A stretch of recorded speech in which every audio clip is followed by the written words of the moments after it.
I love crowd. When I see crowd, I'm very, very happy. So you announced to them, everybody will start. Yes. Well, now is that I'm trying to change the pattern of comedy, the pattern of epic stories. I want to do family epic story, just like we do in our glamour. You can do a story of about 10 characters in epic, and it will come out beautifully. That's one I have written now that I want to do for Onyeze production. The characters there are not more than 12. So what do you think is the secret of your longevity in this field you studied with your eyes wide open? Oh, well, I think it has to do with integrity. You know, when I shot Akinokwa, I gave him a 950 budget. I shot with 750. I had to return 200,000 to him. I had to return 200,000. Who does that, according to late Junior Pope? I had to return 200,000. Why? Because I didn't discuss with him that if I manage out anything from that job, I go chop. Since I didn't do that, for me, it looked like I was going to steal from him. That money was not mine, so I gave it back. But that thing I did gave me an integrity that has lasted today. If you go to the market now and ask marketers, we want an honest producer, they will tell you to go and meet Amayo. He gives change. Yes, that kind of a thing. And also, I have also kept an image, a very strong image for myself. You know, unlike what other people do, like producers, directors, and all those, what they do with women, you know, this oppression of women. I made up my mind that I won't do that in Hollywood. Anybody that meets me as a father, you know, and instead of oppressing them, I fight for them. So that good testimony is what I'm enjoying today in Hollywood, and I think that's why I'm here. I'm still here. Since I started as a director or producer, I've never gone to the market to go and beg for a job. I stay and the jobs come. I'm old now. I'm 60. I'm going to be 67 this year. And I'm still strong. I still walk around. I still go direct, stand from morning till evening, you know, still working and bringing up people, discovering people. I just discovered another one recently, just like Aki Pawpaw. You know, but this one is a graduate, is in Uyo, Akwa Ibom State. He came and played a lead for the first time in his life in my Yakno Udo. And he did it well. And so a new star is going to be born soon. Yes. There were two boys I had. Two boys I think I saw with you. You did something for two trouble. What did you call it? Okay, the Wahala Pikin. Wahala Pikin. Yes. We got those boys and wanted to sign them on, but their manager was not, I don't think that was a film person. I think he wanted money the other way of skits and things like that. So I used them for 2 jobs, and then that's not the kind of stuff I want. You know, I want people who can have people who have courage, people who can deliver properly and all that. So, but there's another girl that I also want to pair with this one, the new one I've gotten. That one is called Miracle. Miracle is doing very, very well.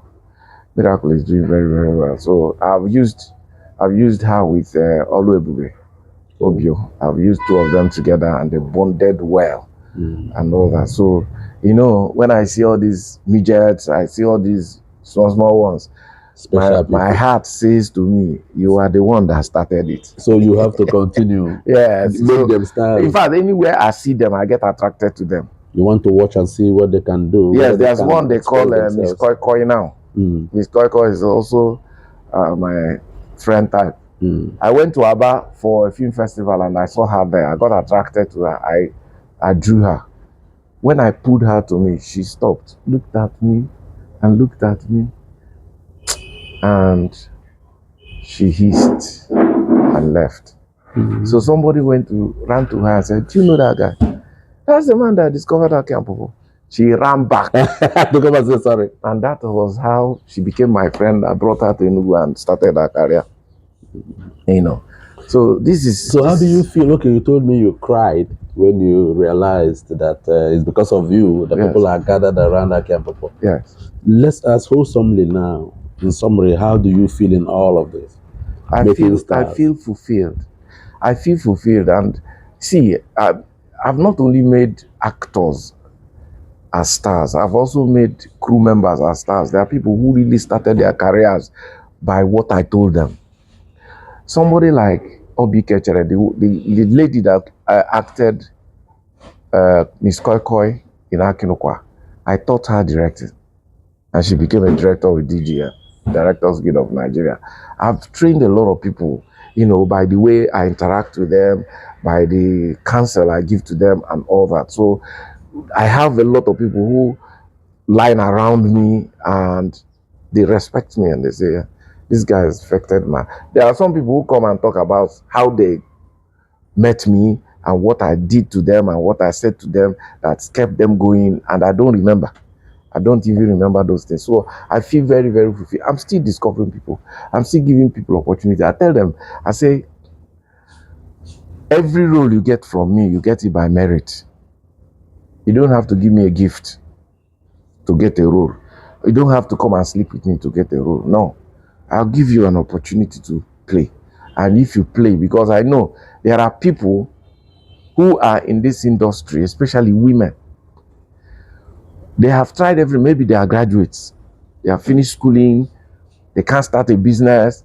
They can't find job. The only thing they have is that their talent. And they now come to Nollywood to come and use that talent to keep their family going. And you come and tell them, unless you sleep with me, you will not progress. That's oppression now. And the Bible says God hates oppressors. So I decided I can't do that.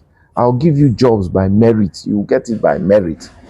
Not because you are my sister, because you need to know how to act. Before I can't even introduce you to somebody, you know, if you don't know how to act. Because they will come back to me and say, okay, that person you introduced to us, so he doesn't know how to act. So that's the thing. Now, a lot of people think that you're not talking enough. You're not everywhere. You're not seen. You are reclusive. Do you think that they're correct? They are correct. You know, the only thing I don't have is noise. I don't have noise. You see, most of the times I go on set and I see directors, all these young directors, they are making noise. They are shouting. They shout on actors. They make noise. If they want to shout action, the way they will shout it as if they are holding microphone. But I'm a quiet person. My jobs speak for me. When I enter a place, like I enter a location and I stay there, a lot of people come in, they don't know me. But maybe somebody comes out and says, a legend is here. They say, who is that? Say, Ama Yusuf Phillips.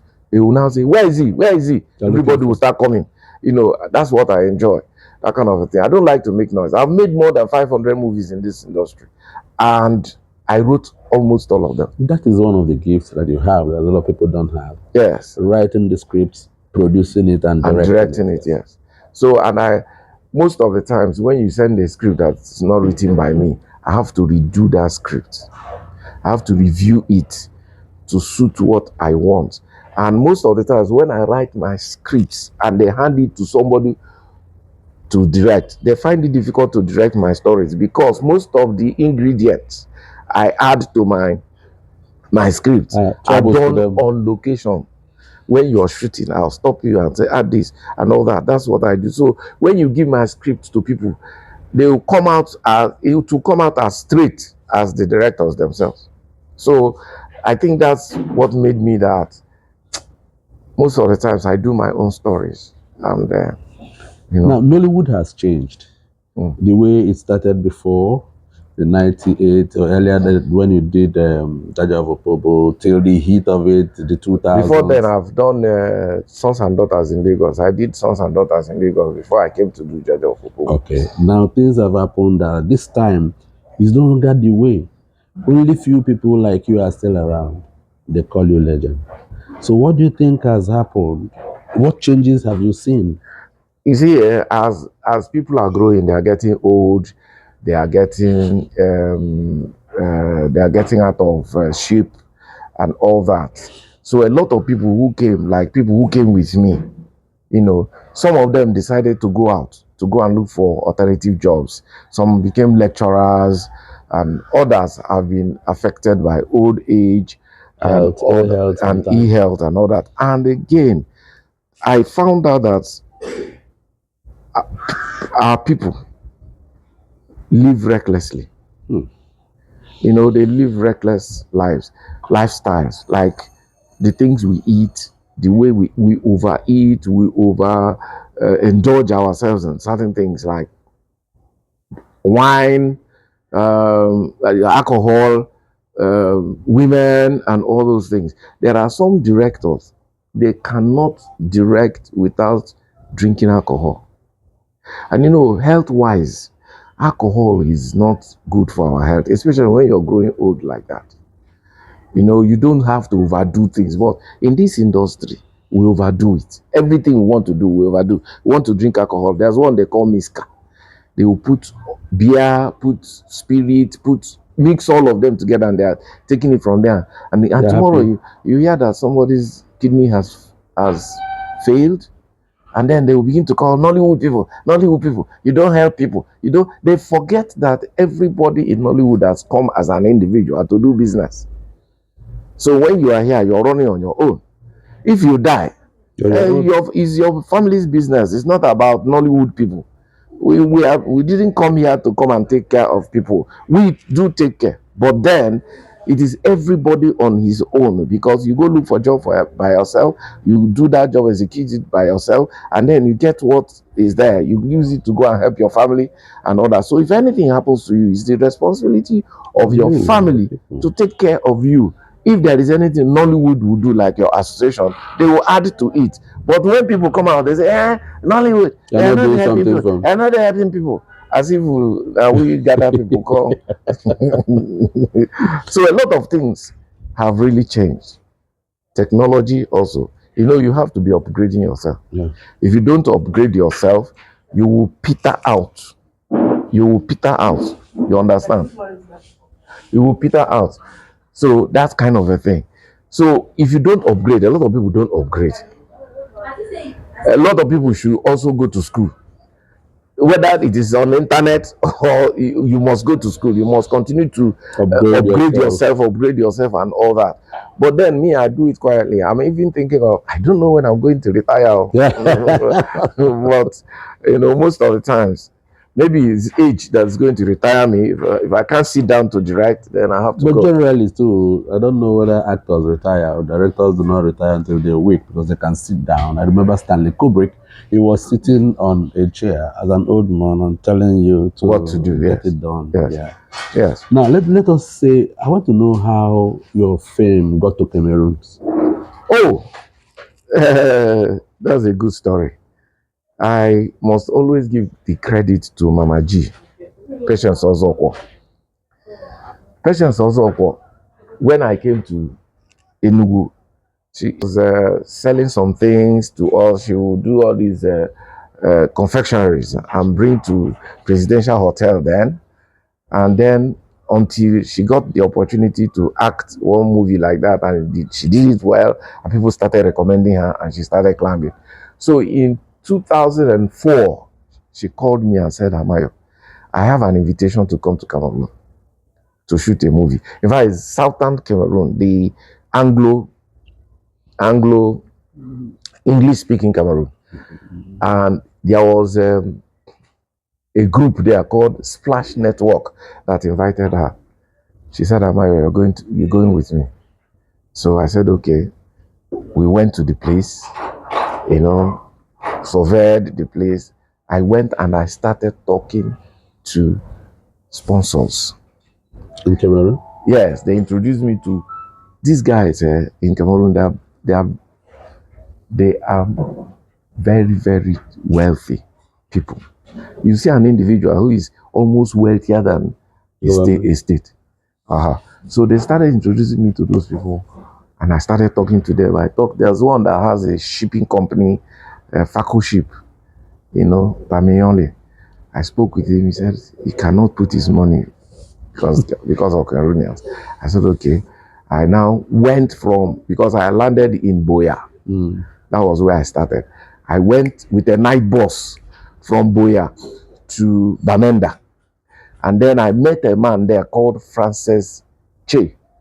Frances, she owns a radio station, she owns a football club, she owns a lot of things, So I spoke with him, convinced him. Him or Hannah? Him. Okay. I convinced him and he decided to put his money. And that was the first ever commercial movie made in the English-speaking Cameroon. Peace offering. Peace offering. And I took the script from here. So your script too? Yes, my script. So we now took Fabian Adibe with us, Nonso Diobi with us. Then all our crews were from here. With Mama G too? Yeah, with Mama G. Then our equipment was from here. So we now went into Cameroon. Then Cameroon and Nigeria were having some skirmishes, political skirmishes.